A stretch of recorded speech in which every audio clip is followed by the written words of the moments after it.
Hey, welcome back. Um, yes, I've done some work. I originally recorded this all yesterday. I probably had like an hour of footage. I was testing out this new mic, so if it sounds better, that's why, because I got a microphone. However, when I was recording, I actually forgot to turn them on. I thought it was turned on because there was a green light on the responder, but on this thing, it wasn't turned on, so I had no new audio. That's fine. So what I'm working on is a little board game with these two pieces. You didn't miss much. I just rust on them, played them down to square, and then we're here. So all I have to do now is just square the edges on here. I'll show you the board game we're making though. So it looks like this. It's called Aggravation. Basically, you have, we'll find a color that looks good on camera so you can actually see. So you have your marbles. You have 4 marbles on each color, so you can have 4 players. You start in the bottom here, and you roll your dice. If you roll a 1 or a 6, you're able to get out of here. And whenever you roll your dice, you're able to just move around as such.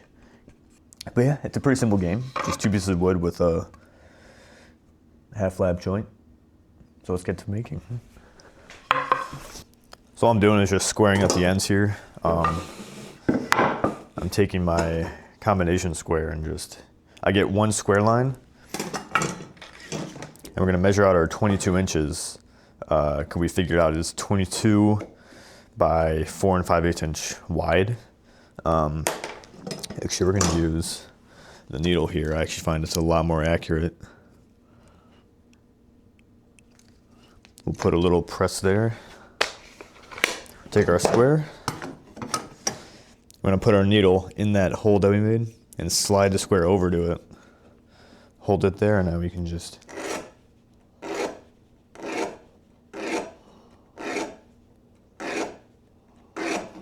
a couple marks. And it'll give us a nicely defined cut line. This is much more accurate than a pencil mark.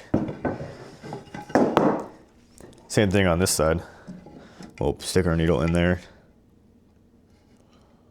move it over, and then put a line here. And having 2 lines to follow is going to be much more accurate of a cut as compared to just 1. So we're going to stick this in our, I was going to say vise, but we're just going to clamp this down to our workbench.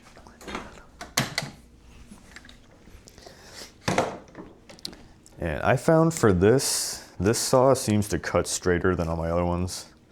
It's also just a skill issue, but I'm not the most experienced, but I know enough to get me going.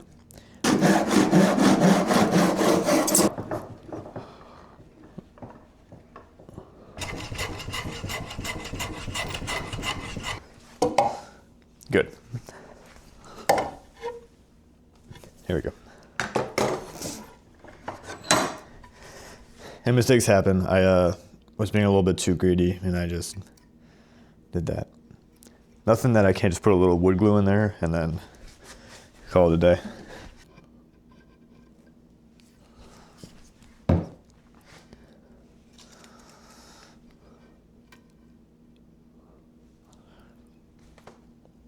Lay that back down. Just squeeze it down there.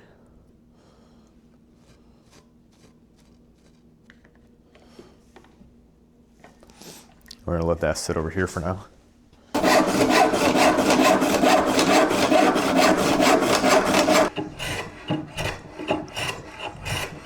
Now we're just gonna take our planer and get these both even. And to get that down quicker, where it's thick, we're gonna use our wooden planer here.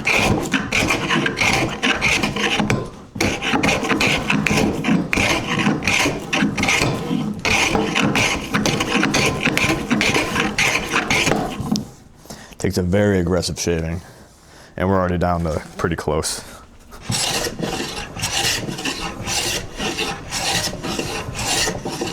I'm actually gonna use these clamps here to hold these together. So when I flip it over to do the other side, this will just stay put flip this over. Now we can plane down the other side.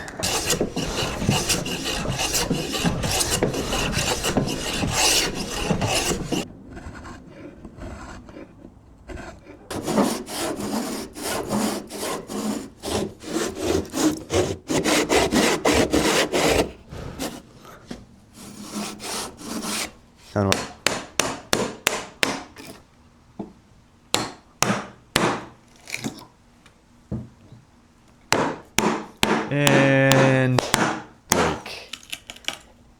Yeah, so I thought I ruined the project here. Not like I didn't have like another 6 feet of the Padock wood that I could use, and yes, that is it glued together, so spoilers, it did work out. I think what happened, I think I was too greedy with my cuts. I was really just banging away at the chisel, just toom, toom, toom, toom, trying to take out big chunks.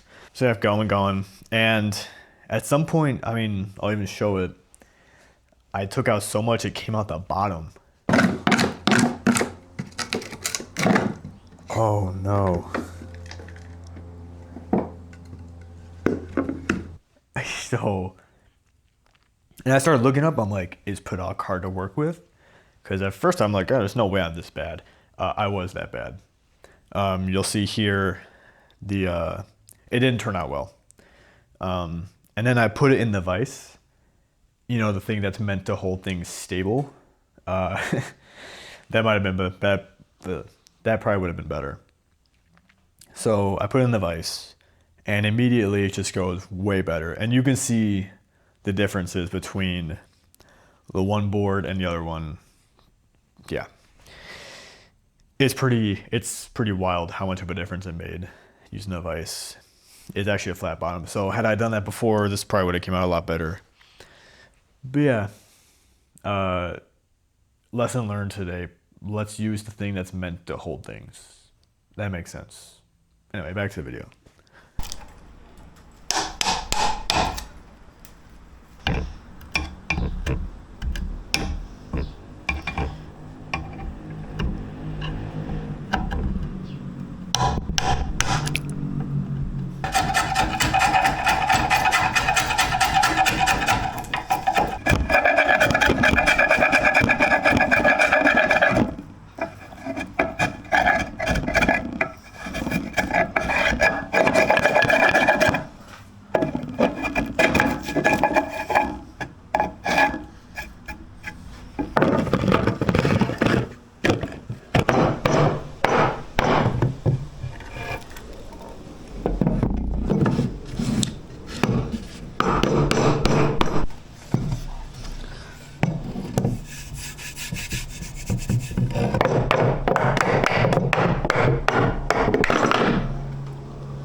Okay, so it's just about nighttime.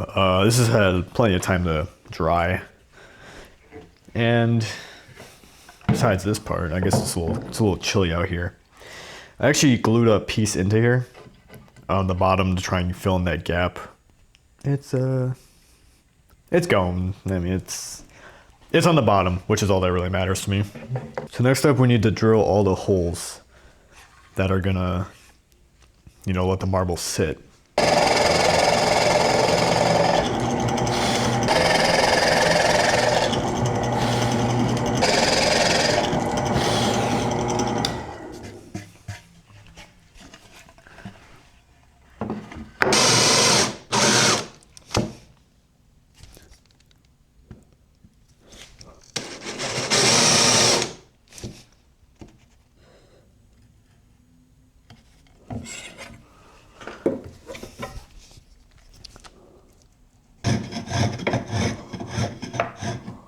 Same on this one.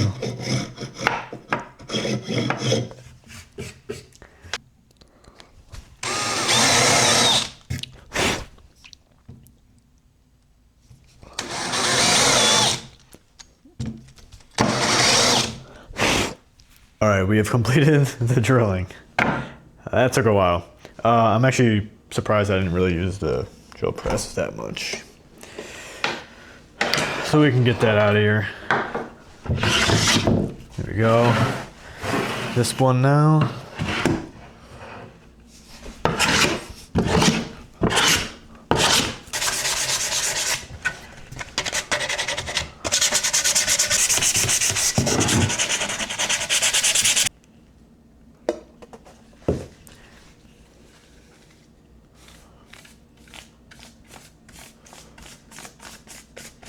Oh, that's gorgeous.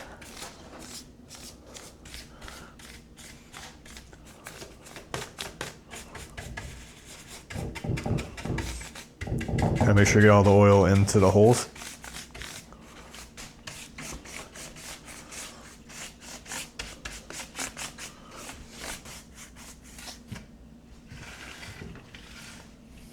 Look at that. That came out very nice. I am very, very happy about this. Man, linseed oil just, it does something. It's not like a paint or a stain. It like actually makes the wood just look like the wood. Okay, now suck an idiot. Thank you guys so much for watching. This project was an absolute blast for me to make. I was really pleased with how the Paddock came out when I put the linseed oil on it. I was expecting it to be more orange, but I was very pleased with this more brownish color. I painted all the colors, and I even put the black, like I said I was gonna put in the outer ring. If I were to go back and make this project again, I would just take my time with that one chiseling part. Everything else seemed to go good. Also, not a big deal, but the wood warped a little bit. I'm not too worried about it. It's just kind of annoying. I've played with my girlfriend already on it, and it is a little annoying. So, yeah, thank you guys for watching, and see you in the next one.